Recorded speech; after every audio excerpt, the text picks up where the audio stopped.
additional information on, or questions that we don't get to this evening, we'll definitely make sure to capture those and get the information back out through CPAC and through these channels.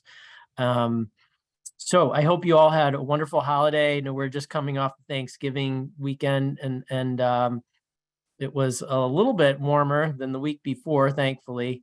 So I hope you had a nice time with family and friends, and we're able to celebrate and refresh, and not too much time before the holiday season kicks in again. It's always a great time of year, but also a stressful time of year.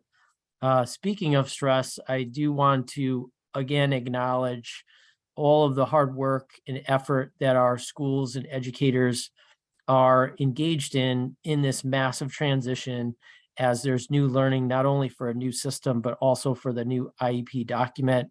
We've been working around the clock at the State Department of Education, and working with our vendor, as well as the RESC Alliance and CERC, to be responsive and to be able to provide additional supports and services. I can talk a little bit about that.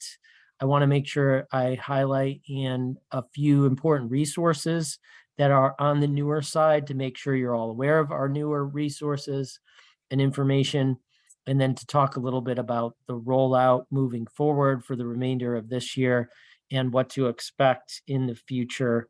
But I'm really happy to have sessions like this, so I can hear directly from you the issues that you're having, the questions that you have. So Jen, I can start by just sharing my screen and going through a couple of just high level points, and then we could, let's see. It looks like I don't have permissions at the moment to share my screen, but it could be my own lack of. Oh, there it is. Yep. All right. Perfect. Is that coming through okay now? It looks like that's working. Great. So as I said, some of this information may be repetitive to some of you, but you know, the goal for our work for the IEP started several years back. 5 years ago. We had amazing stakeholder feedback and united interest in improving our document.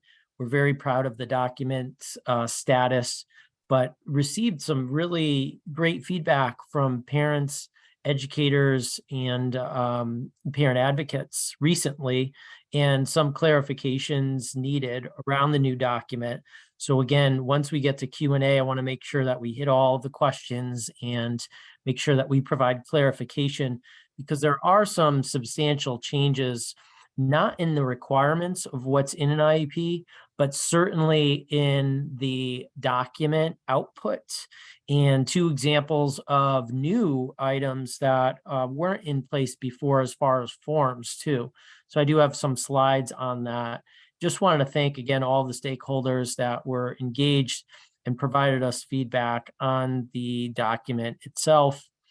Again, we've talked at length about the CT SEDS rollout process, our preparation last year, the unanticipated issues and challenges that we've ran into.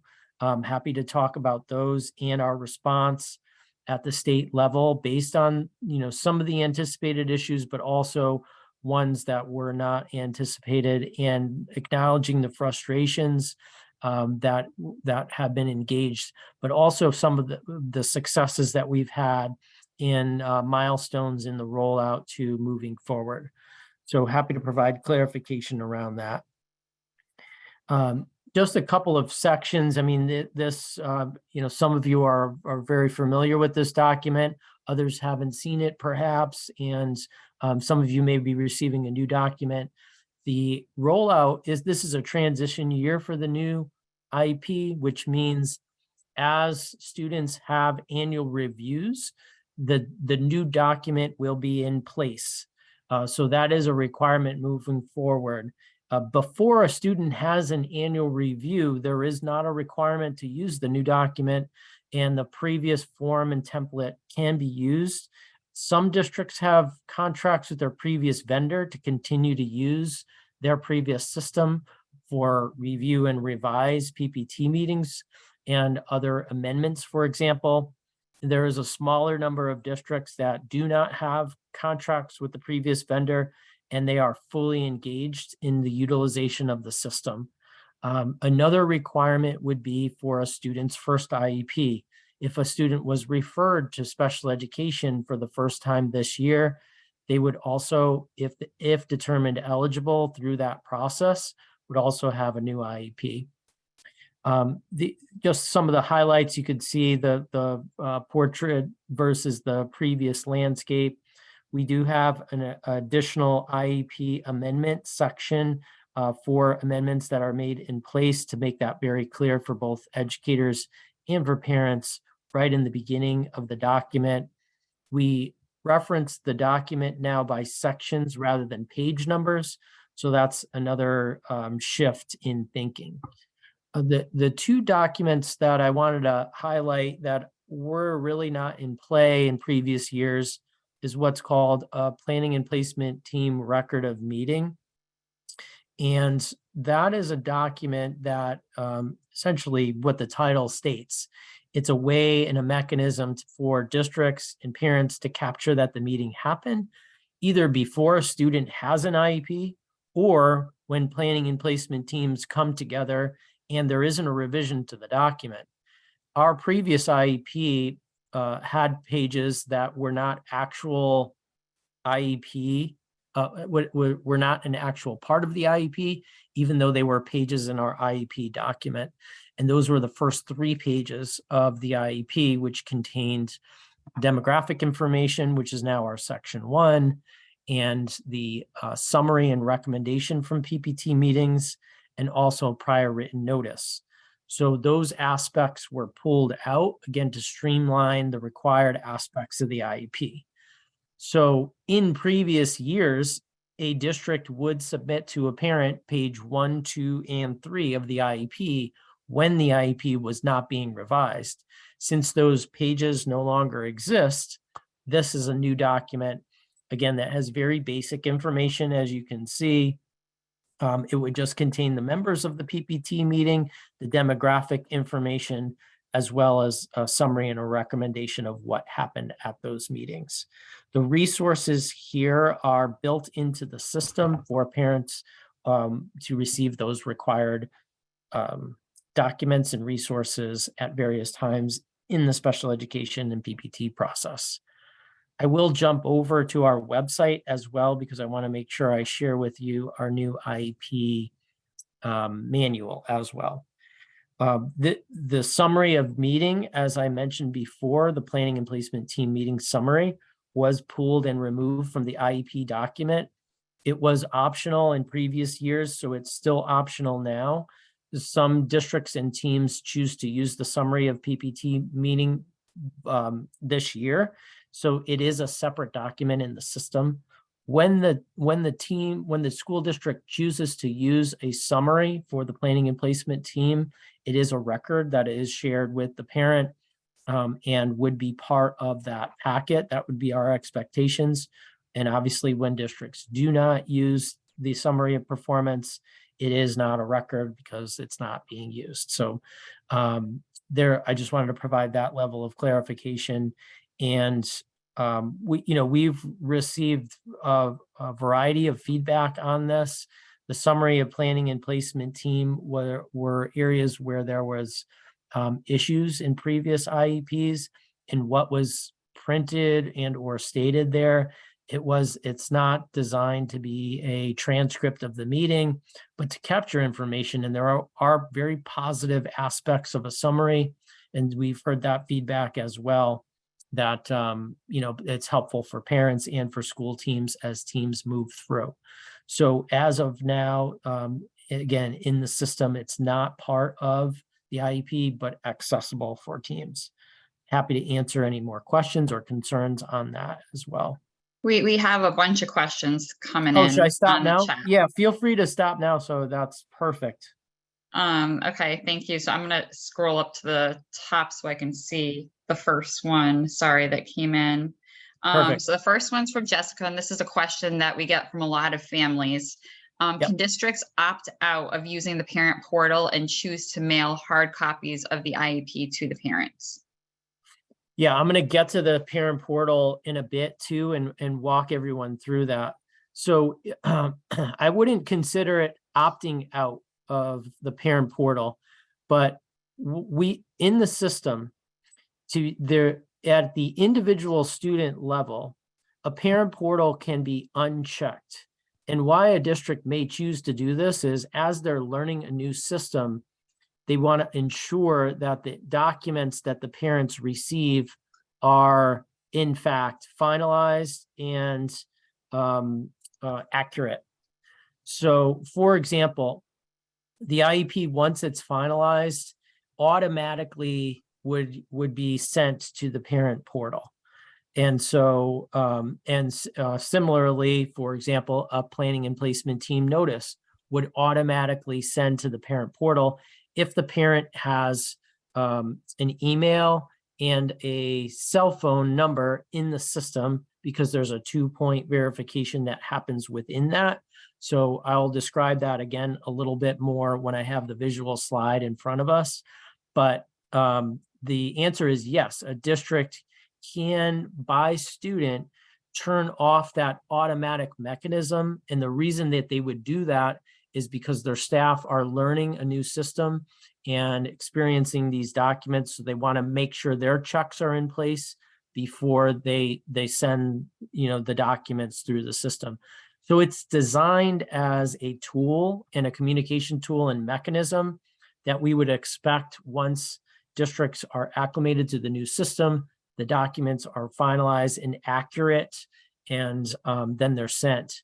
What the district's probably avoiding is the need to, revise finalized documents or adjust finalized documents that maybe were finalized prematurely.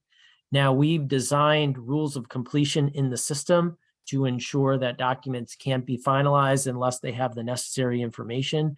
But again, in the beginning of rolling out a new system, there were several issues to address with regard to the modules in the Section 504 and the IEP. Sorry to be so long-winded, but hopefully that answers the question. That's okay. Thank you. Did you want to do questions just in the section you're talking about? No, we that's also have okay. a prior written notice question that came There's in. a prior written notice. Yeah, I do have a slide on prior written notice too that I can go through. So this is from Jeffrey. Why does the CSDE prior written notice reference guide designed for parents refer to a Second Circuit decision that questions whether FBAs are considered, that's functional behavioral assessment, FBAs are considered a special education evaluation, and for districts to check with their district board council? Is the CSDE going to issue guidance on this based on, sorry, my thing just scrolled down, on the DS versus Trumbull decision?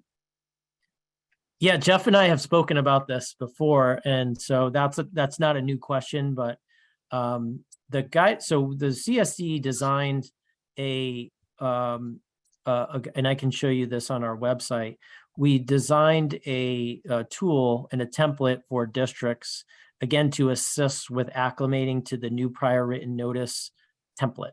So we're very excited about the new template and again, hopeful that the new format will improve the use of and the content within the prior written notice. And there are a series of check marks for those required activities within prior written notice and scenarios that we've run through and devised. And so it is a working document, but that is, and I know, Jeff, we've talked about this before with the FBA and some of the recent circuit decisions around that, whether or not it's an assessment or an evaluation that requires consent. So that's why we put that information in there, and we'll probably need future discussions and support. But we always, in situations like that, advise districts to check in with their board attorneys when those questions come up. Thank you, Bryan. So we've got a couple of questions about if you can share your PowerPoint with everyone? Absolutely. And then also, can the parents request that a summary be written? So you said the optional meeting summary. So they're asking if they can request it and if the district would have to provide it if they did. A parent can always request it. A district does not have to provide it, and it wouldn't be a mechanism that would cause the need for a prior written notice refusal. It's we always say when we get questions about can parents request, parents can always request and talk to schools about having a summary and the benefits of having a summary from the parent perspective. And again, as we mentioned, in many of the IEPs we reviewed, the summaries contained information that should have been in the IEP itself and were not in some circumstances, and in other circumstances should have been in prior written notice and were not. So again, there is a purpose and there's a reason why those summaries are optional. Again, they're not meant to capture in a transcript format discussions that happen, but we do also acknowledge the need to highlight and identify important topics that were discussed at meetings. So I would advise parents to have those meetings with the schools and your teams and chairs, and but the district is not required to write a summary and document a summary. Okay, thank you. And we have a follow-up question to that. What if the parent requests a PPT record of meeting and or a summary of PPT and the district refuses to do so? Is it the CSDE's position that should trigger prior written notice? No. Now for the summary of meeting, there wouldn't be a need to request a record of meeting. That is the way to document the PPT for students that don't yet have IEPs. So let me just go, whoops, I'm sorry, I'm scrolling the wrong way.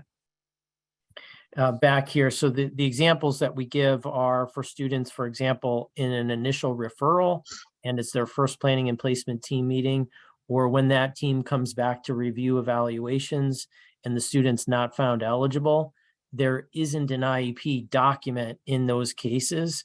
So the record of meeting is the manner in which the school would document. So it's not anything that a parent would have to request or not. That is the mechanism to be able to provide that information. Also, there are instances where planning and placement team meetings come together and do not revise the IEP.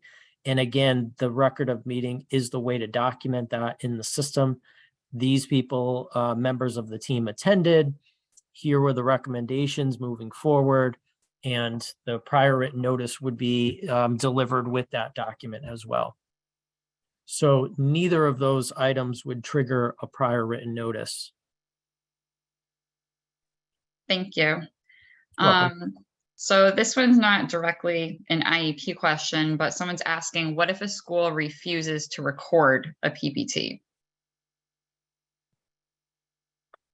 Yeah, so that's going to be an individual situation. So I don't,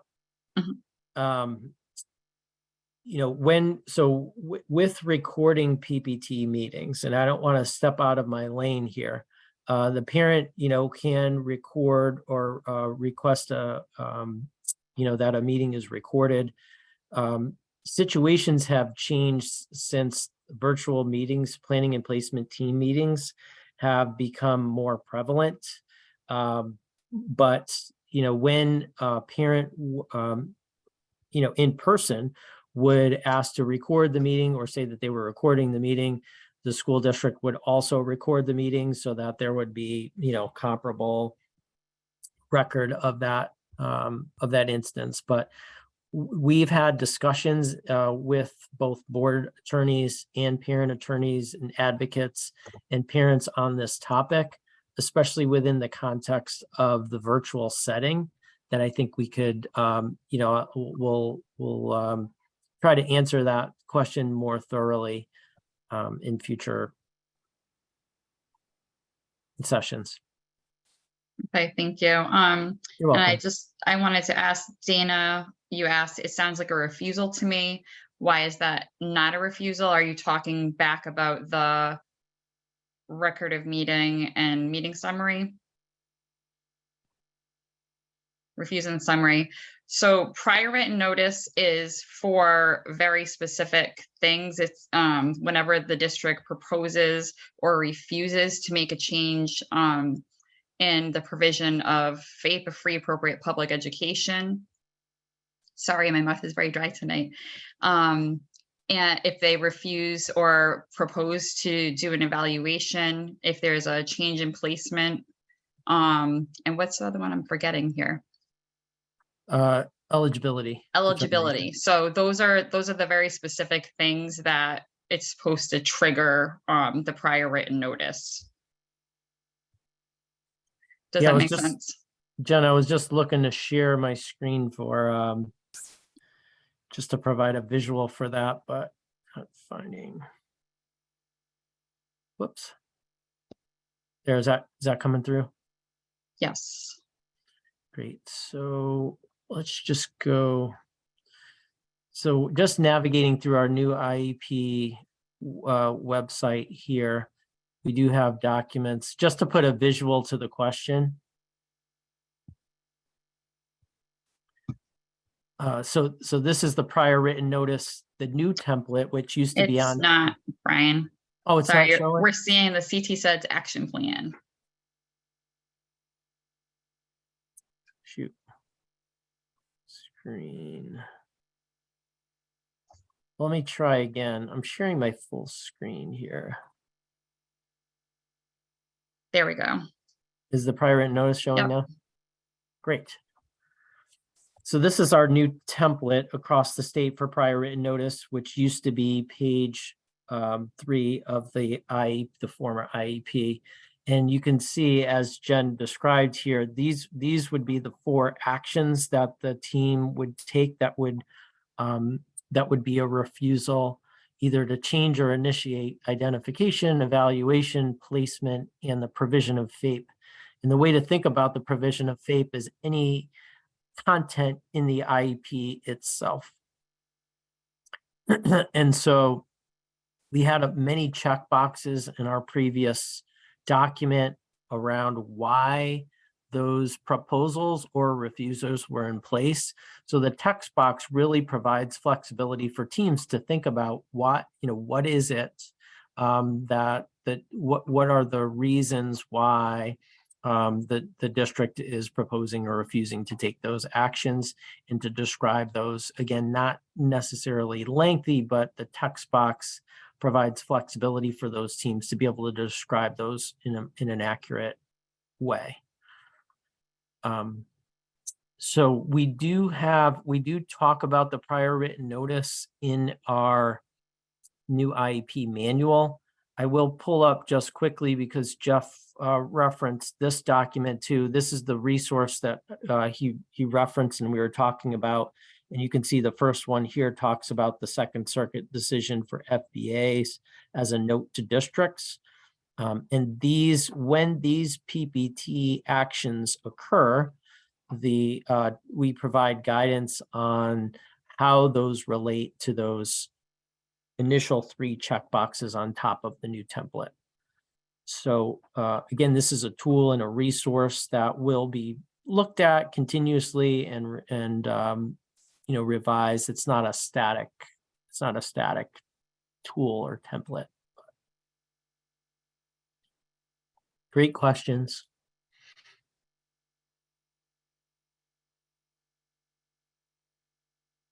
So I do see some individual questions on here, and I just want to let everybody know Keo is posting it also in there. If you want to talk about your specific case, a question that's individualized or not related to the IEP, you can give us a call at 860-739-3089 to speak to a parent consultant about your individual situation.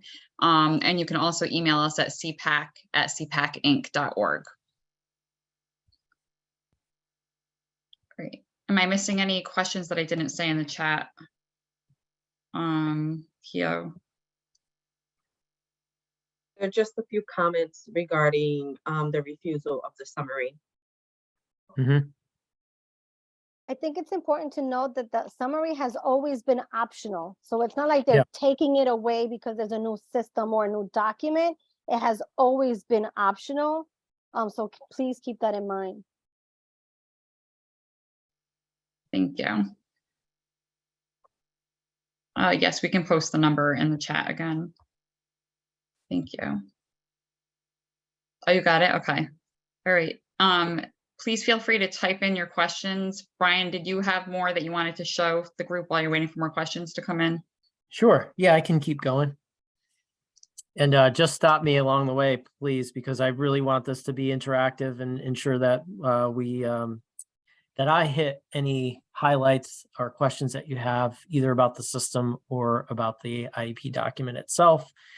Circling back here on special considerations, I think this is the slide that I left off on before. Just the reason why we moved this up right after that first section of demographics for students, because these are all really critical questions that PPT teams need to consider before the IEP content, if you will. And so this used to be much later in the IEP document. And so it makes sense to, again, to include and move up to the beginning of the document. The second section there, you can see for students who are deaf or hard of hearing, the language and communication plan. This is built into both this IEP and the Section 504 modules as it's required for those students. And it is, the system is interactive in a sense where once that yes box is checked, the language and communication plan will populate within the system and be completed. So the special considerations document move is also really critical and important. This is the new flow that we were aiming for in previous IEP. As you're probably aware, our present levels of performance were on pages 4 and 5, and the goals and objectives were a little bit later on in page 7 and would use multiple page 7s. The sections now are broken up similar to the previous IEP in academic and functional, and the parent and student input lead is a mechanism for the districts to capture the parent and student input in the development of the IEP. The present levels of the student's performance lead into the concerns right into the goals and objectives. So again, there aren't any new requirements, but the flow of this information really lends itself in a way that is meaningful for both parents, students, as well as the educators that are implementing the plans. One note that the Connecticut core standards aligned with the goal is will be implemented in next year, starting on July 1, 2023.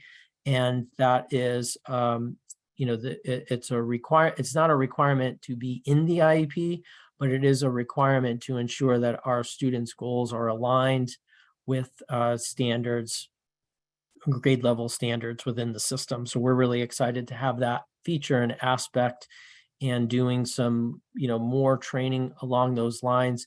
We do get a lot of questions. So those grade level standards would be for math, reading, and early learning development standards for our youngest learners. So those are the 3 areas that would be aligned. The related services supporting the goals and objectives is also new in that, we have members of the students' teams that are not working in isolation or shouldn't be working in isolation. And so how do those related services help to support the students achieve those goals in the academic area? That doesn't mean that a related service couldn't have their own goal area. They absolutely can. But again, a way for teams to think differently about, how these objectives can be addressed by multiple members of teams. Thank you, Brian. Before you move on to that, there was a question about if AAC, augmentative alternative communication, would be documented in the section. Yeah, it wouldn't be in this section, but it would be documented in the supplementary aids and services for students.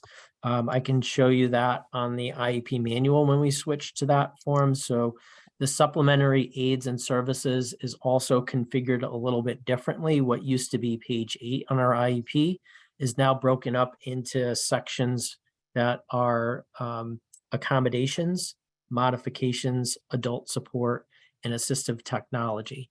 So that is the section of the document that would be discuss and document assistive technology. Having said that, there certainly could be goals and objectives developed around those. It's just a matter of that student's individual need and how that assistive technology is assisting in providing that student with a free, appropriate public education. Thanks, Renee. I saw your hand is raised. Are you asking a follow-up question to the one that you typed in the chat? Yeah, if you don't mind. Hey, Brian. Hey, Renee. Thanks for being with us Great tonight. to hear Nice your see you.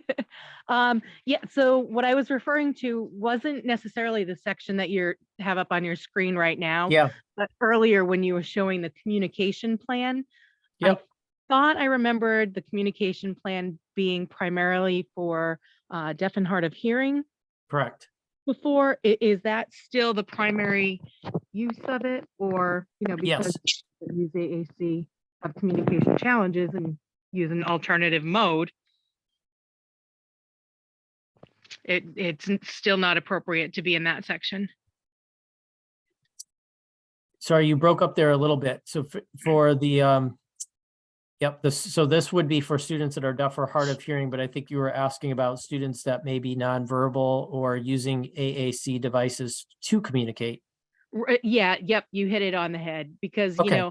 As it reads, does a student require alternative mode of communication?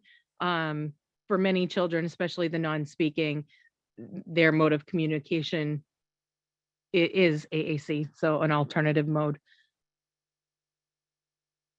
Yes, so that we do have a question here, which would populate that a subset of questions. So I apologize. So it wouldn't be in this language and communication section, but it would be here, and then that would connect to other sections of the IEP that would be required. Now, teams, could benefit from reviewing the language and communication plan, especially with regard to safety considerations for students. So those are definitely things that we would support or encourage teams to utilize the resources within the system. But yeah, so I didn't highlight this before about the accessible educational materials, but there is a sort of a pathway or a mechanism here as well. Excellent, thank you. You're welcome. Thanks, Brian. Before you move on from that too, we had another special considerations question. Perfect. So some districts develop behavior intervention plans without a functional behavioral assessment pre-CT SEDS. Given the new special considerations pages, must all behavior intervention plans be developed from a functional behavioral assessment if a behavior intervention plan is developed now? Sorry, I'm trying to read out the acronyms instead of saying them. Yeah, BIPs and FBAs. Yes. I'm not sure I completely understand. So the question is, can a behavior intervention plan be in place without a functional behavioral assessment done previously? I believe so. So I mean, I would have to understand probably the circumstance that led to that. This is not a CT SEDS or a new requirement here, but it is, different language. So, I'd want to understand further about that. Students may have behavior intervention plans that, and not have or not be eligible for special education. So I want to be careful not to answer that question inappropriately. All right, thank you. Yeah, but there is, I do want to add that this language here, that in the system, if a student has a behavior intervention plan in place, that plan can be uploaded and documented in the system. It's not attached to the IEP, but there is a section, a component, so that teams could access that behavior intervention plan. And also when documents are printed out, and I know we haven't dove in, dove in, I'm not sure, it's getting late, sorry. But around the parent portal, which I want to make sure we do save time to do that. So we could talk about some of the nuances with the parent portal, how certain documents can be batched together. And, there were also questions about the parent portal being turned off in certain circumstances. We had great discussions at one of the advocate meetings that we held around parents who may not have the technology or understand that the district can produce hard copy documents. The parent portal has several benefits in signing consents for provision of services initially for evaluations, both initial and reeval, but it's not the only mechanism. Anytime where consent needs to be provided, it can be done in the system live with the parent there if they have access to the technology. It can be sent to the parent portal for consideration and viewing, and then signing that document and sending it back to the district. Or it could be a hard copy that's printed out and shared with the parent, either again in person at a meeting or through mail. So we really want to make sure that both parents understand those options, and school districts obviously understanding those options for delivery of these documents. And again, the tremendous shift in learning and understanding across the entire state that's happening within this. Thank you. And we have a question from Jamie. Will math and reading align with SRBI in the new system? Hi, Brian. We've talked about that before. Whether Jamie. SRBI will be incorporated within the system. I know we're still working on a lot of the details of, actually implementing IEPs, but when will SRBI actually align with? Great question. Yeah, thanks for the clarification too. So I think I have a slide later on here. Let me just, right here. So these are the various modules that eventually will be implemented. Some of these are implemented currently, and the MTSS/SRBI management module will be a voluntary module for districts, and they will have access to that starting in the target date for starting that access will be July 1, 2023. We want to make sure that, again, since it's a voluntary module, it may be, again, a slow rollout for that initial year or transition. There are really important connections that can be made, as you said, with general education interventions for students that are already on IEPs or for students who have yet to be considered for a special education referral. We're also connecting some of the legislatively required activities that school districts need to engage in around MTSS or SRBI. For example, K-3 screening for dyslexia and mechanisms to be able to capture that information. Again, that with state, submission of data to the state as well in those circumstances that are legislatively required. So sorry for the long-winded answer again, but that module is on track for being available on a voluntary basis starting July 1, 2023. The other various, go ahead, please follow up. But it isn't required. And I know, No. even I'm from Darien, and I talked with our the special ed director at our elementary school, and they're saying it takes 10 hours to upload current IEP when prior to that it was much less time. So is it actually anticipated that will be onboarded when districts are actually up to speed with I think you know what I'm saying, right? Yeah, I think I do. So, so again, based on the voluntary nature of the module, it would be up to the district to be, to take the initiative to utilize the system. So, we do understand the time that it's taking teachers and providers, again, to learn new system. There's been some unanticipated issues that have caused some pain points in documenting information in the system. And so that's where we've ramped up support. We did anticipate that it would take longer for, your first few IEPs in the system compared to a system that you were used to before. But again, having said that, a lot of work has been done, with our partners at PCG. We've ramped up our communication with their executives. They've deployed additional staff to Connecticut because we said, we weren't happy with the rollout as far as training and support. There were some aspects of the system that needed to be addressed very quickly. And over the last 30 days and plus now, there's been some significant progress in that area. But we really do want feedback from teachers. Our goal is not to roll out a system that's going to take away from student services and causing our amazing special education teachers and providers additional time that they don't have. So we do take back all of that feedback and are uncovering why it's taking longer for folks, putting the right supports in place to be able to reduce that time. And we do anticipate the more you use the system, the less time it will take you.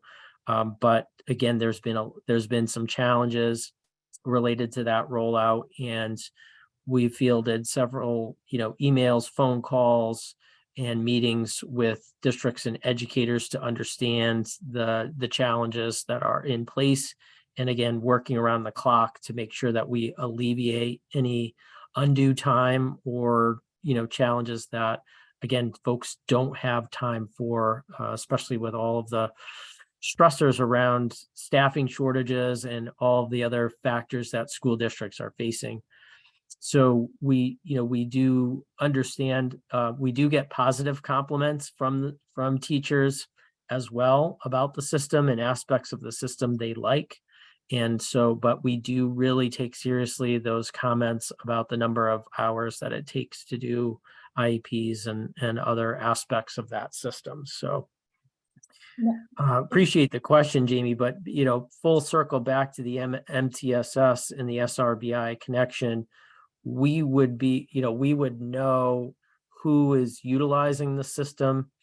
For the MTSS and SRBI, the plan is a little different than the IEP in that we would roll this out more in a cohort fashion. There's many districts that are engaged in wonderful activities or processes right now with their SRBI and are really excited about using the system.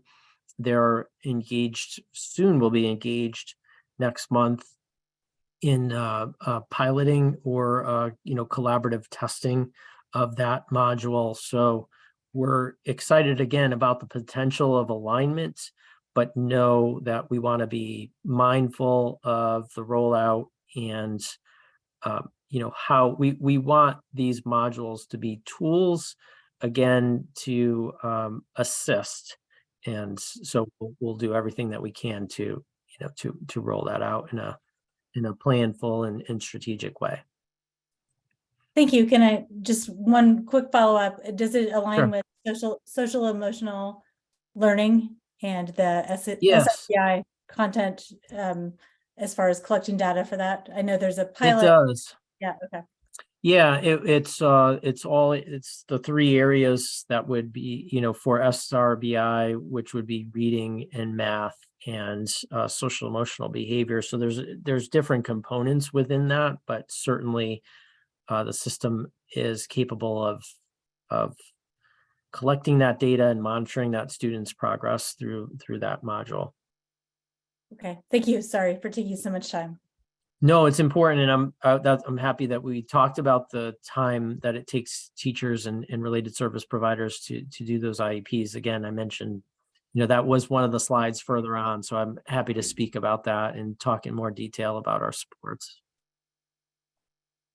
Thank you. Thank you. We have a question back to where you're talking about aligning the goals with the standards. And this is, again, a question that we get a lot. How would you align if a student is independently working at first grade level and they're in 11th grade? How would you align their goals to the standards for their grade level? Yeah, so that would require scaffolding for, for those areas. One, for a student that is working at the first grade level, I believe the example was in math, there is a functional in skills area of goal writing that can be utilized for students also. So we just want to ensure that the expectations remain high, that there's thinking about the goal level almost in the same sense of a least restrictive environment, and then scaffolding that to the student's individualized needs to be able to write IEPs for that student to grow across the year or the cycle of the IEP. So two ways. One is that, we do have resources to assist teams in scaffolding down to the students' present levels. And two, there is an aspect in some cases that will be utilized for functional skills versus academic skills in the area of math. Okay, thank you.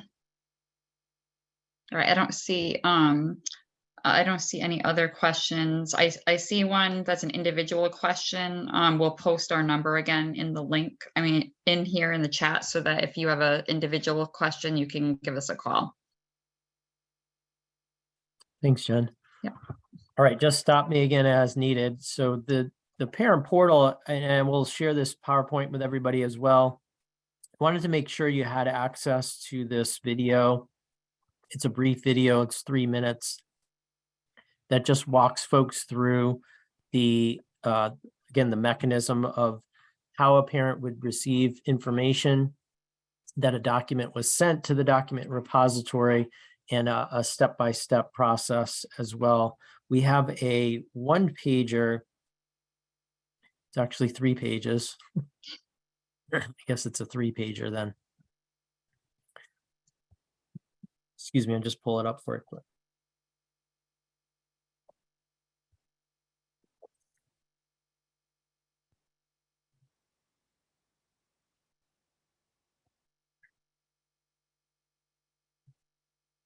Okay, Jen, is that coming through as the parent portal quick guide?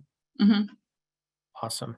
So if you're not aware of this document, just want to make sure that you do have it. The link to the video, sorry to make you dizzy here, is right at the bottom of this resource.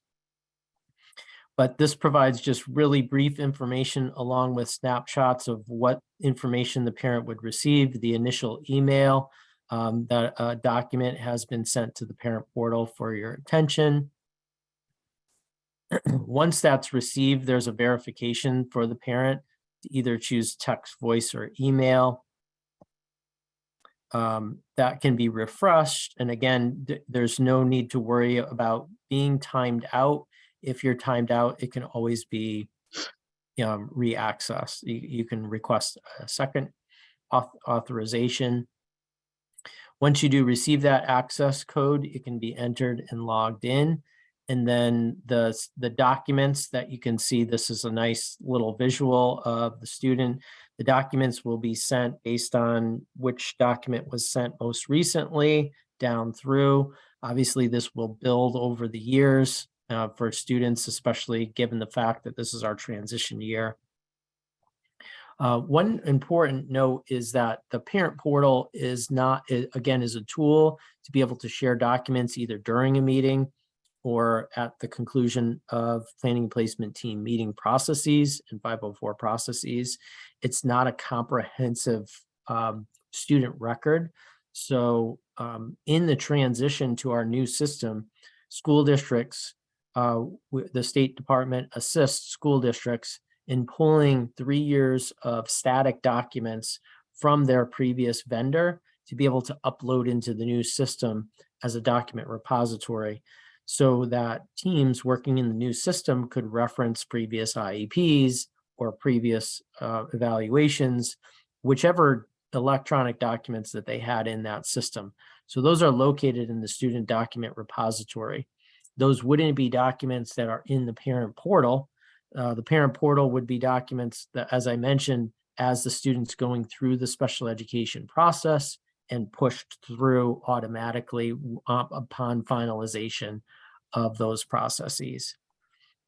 There are certain documents that may need signature, as I mentioned early, like consent forms. So there's a way to respond to that in the system. You can also print and save documents to your desktop, laptop, or whatever device that you're using. So again, this just wanted to make sure folks were aware of this quick guide. We did share this with schools to be able to share with parents. We do have a Spanish version of this parent quick guide as well. In the system, documents are translated into the top 10 languages of the state, but again, the static documents are not translatable, or evaluations that are done outside of the system are not translatable either. So although that's a significant step forward in parents getting documents translated real time, we still have work to do to make sure that, you know, those supplementary documents, there are mechanisms for districts to be able to share with parents as well. I'll pause there, Jen, to see if there's any questions on parent portal. Yes, there's a question. Is the district required to tell a parent about the portal? Required. There's no law for them to tell a parent about the parent portal, but you know, we would expect teams to talk about this, to be aware of it, to know that it's a method to share information within the system. Again, we do know the transition is happening, and that teams are learning all the full use of the system. So there is no requirement to say, you know, in a meeting that there is a parent portal, but we would expect communication to happen both between schools and parents, so that, you know, I mean, this is a resource that I would recommend teams sharing with parents, so that they're aware of this mechanism. Again, that's not to say that you have to use the parent portal, but again, it's just another useful tool. Thank you. Another question about if we want to access the portal multiple times, can we use the same code, or is it best to download our documents and store them in our own systems? You can access the portal again, again using a code. So once you do receive that initial link, it would just require another authentication, but you can revisit that. So you don't have to. You can certainly store documents on your own, but you are able to access the portal without a push notification, if that makes sense, after the initial one that's received. Yeah, and I'll just say that I recently was able to go on, and I had accidentally closed out of the system, and all I had to do was click on the link again and choose how I wanted the code sent to me, and it was there in a second. So there really is no delay. You don't have to wait for somebody from the district to resend it to you. It automatically regenerates and sends it to you. All right. Awesome. Any other questions? And there was a question about each. I answered it in the chat about having different sign-ins for different kids, or would they be in the same? Yes, different. Each individual student would have a different portal and a different sign-in. Yes. Great question. Any other questions? That's all I see in the chat. Okay. Can you speak at some point about the amendment process? Sure. Yeah, I'm happy to just chime in. Hi, Brian, Jill Chuckus. Nice to Hey, see you Jill. again. You too. So we've been getting lots of questions from my families. Obviously, I always encourage my parents and we go over the IEP once we receive it. We've been having lots of questions because so many things are coming back to parents. I'm going to use the term discombobulated for lack of a better way to say it, but things aren't captured the way we anticipated. The progress monitoring, the goal isn't written the way that we discussed. There's additional parameters within the goals, those kinds of things. So we've been providing feedback to the teams, and the amendment process has been very confusing. So I actually, to date, I've had one team that on 2 occasions now has sent us an amendment form that needed to be signed prior to the amendment being opened. And so the parent was having to sign something before they knew that something had been fixed, if that makes sense. Whereas before we would see a draft, we would make sure we're all in agreement with whatever that change was, and then it was finalized. So I wanted to put that question out there as you're kind of going through things, because, I'm sure CPAC does this a lot when they talk to parents too, is always read your IEP when you get it home. And if it doesn't make sense, then ask the questions. So getting the questions answered and getting the IEP amended has been laborious at best. And there doesn't seem to be a set procedure from everyone, if that makes sense how I'm explaining it. Sure. Yeah, so I think this might be helpful. We do have an amendment preview. We do have a guide to a user guide for the amendment process. But what you're describing is accurate. First, which is basic information, which doesn't answer your question, is if a student has a previous IEP, they would use the previous system to revise that. Unless, so the amendment in CT SEDS isn't possible unless a student has a finalized IEP in the new system. So that's one thing. It is different in the sense, and you can see here, this is probably what you're talking about, Jill, as far as the parent signature here for the IEP. It would include the section of the IEP that's being revised, as well as a description of the change, but it would not include the finalized IEP of that. So I think that's probably what you're referring to. This can be done in those 3 ways that I mentioned, either through the parent portal, live in the system, or through hard copy and uploaded in. So let me just jump here for the interface so you can see this is what the system looks like when a student has an IEP that can be amended. You can check that box there. The different sections of the IEP would populate, and then there would be a description of the change. The district administrator would have to agree. And this is blurry, I apologize. The district administrator would need to agree.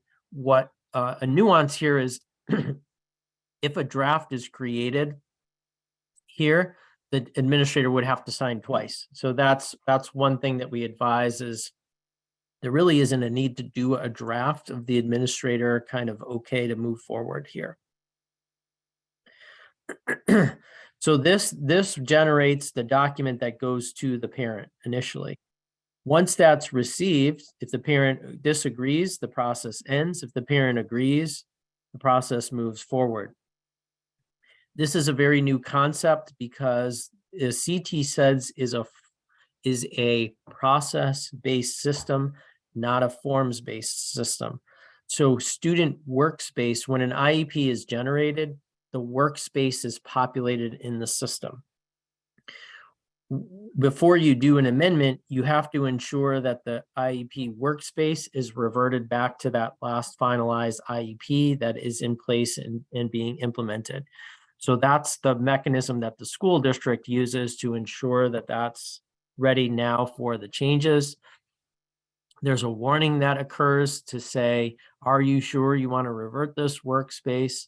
Once that's done, the district moves in and to the workspace, makes the adjustment, is able to finalize the document and send that out to the parent. And then the first section of the IEP would populate that change, what section was adjusted, and then move on from there.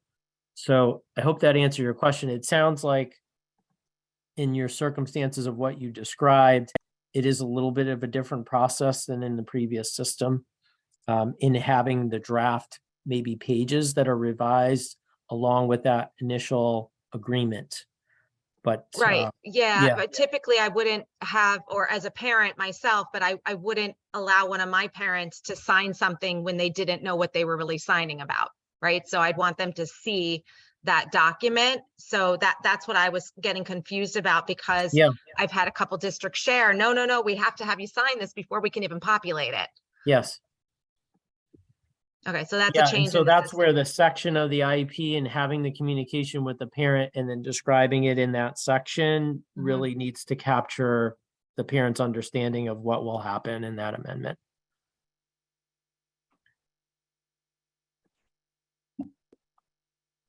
Thank you. And Brian, this question about the parent and student input section of the IEP and whether or not parents would be able to submit a parent input letter.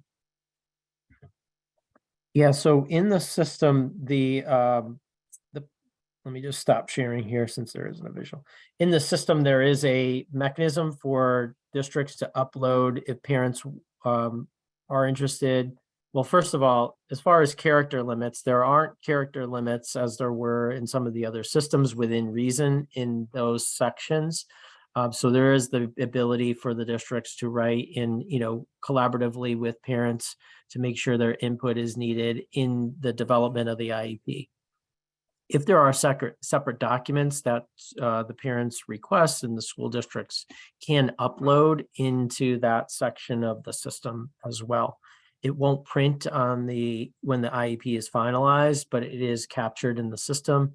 And again, can be batched to make sure the parent has a copy and the school district has a copy as well.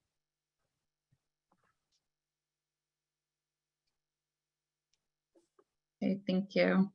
I'm trying to see.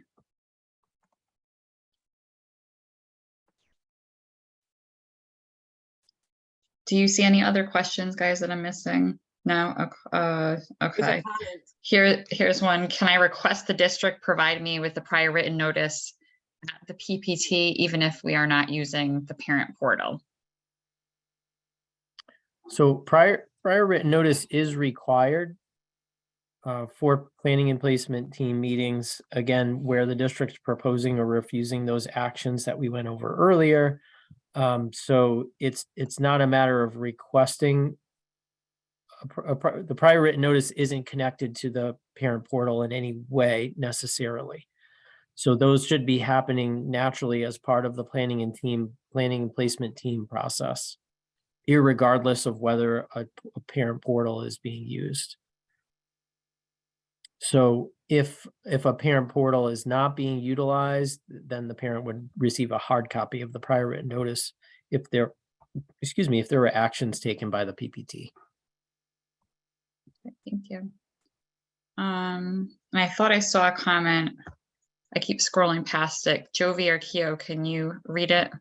The comment is from Teresa. All I received at the new IEP was a bunch of vague words. It was not detailed enough. And then a following comment to that is, so if I understand you correctly, I got the new IEP, but he had previous IEP, so they should have used the old ones. Teresa, are you meaning it regarding to amendments or record of meeting? What do you mean by using the old ones?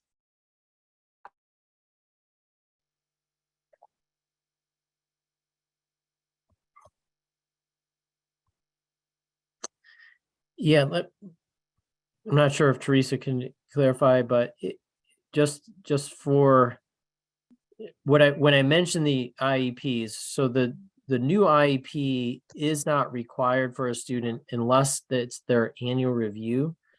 But that doesn't mean that the districts couldn't choose to use the new IEP, for example, for a revise meeting.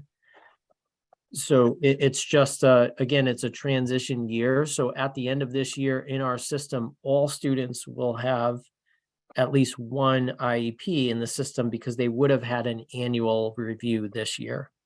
So it's not that they should use the old one or the new one in any other type of circumstance, but there are a significant amount of districts, a majority of the districts that have a current contract with their previous vendor to continue to use the old template until that student has an annual review. So I hope that provides clarification for Teresa. And if not, we can, happy to have a conversation when she's able to unmute or at a different time. Okay, thank you. So I don't see any, will the link to the portal come here? Oh, somebody, I'm sorry, I'm getting other messages too. So I think, Brian, did you have anything else you were gonna add before we wrap it up? No, I don't think so. I just want to thank everyone for their questions. And there were a couple of questions that I want to circle back on. I know there was one around recording of PPT meetings, another one around the prior written notice document, around the Second Circuit decision. And I thought there was a third one as well that was discussed that I want to make sure I circle back around. But if there's anything else that you can capture that I didn't clearly answer tonight, I'm happy to bring out additional information. Jen, what's the best way for me to share the PowerPoint tonight with folks, and as well as the link? If you send it out to us, then we can send it out to everybody and post it Awesome. with the YouTube. Perfect. And I also put in there, if anybody has follow-up questions, please feel free to give us a call or email us, and we'll get back to you with those answers too. So thank you for joining us tonight. Thanks for inviting me. I really appreciate the opportunity to discuss the importance of the new IEP in our system.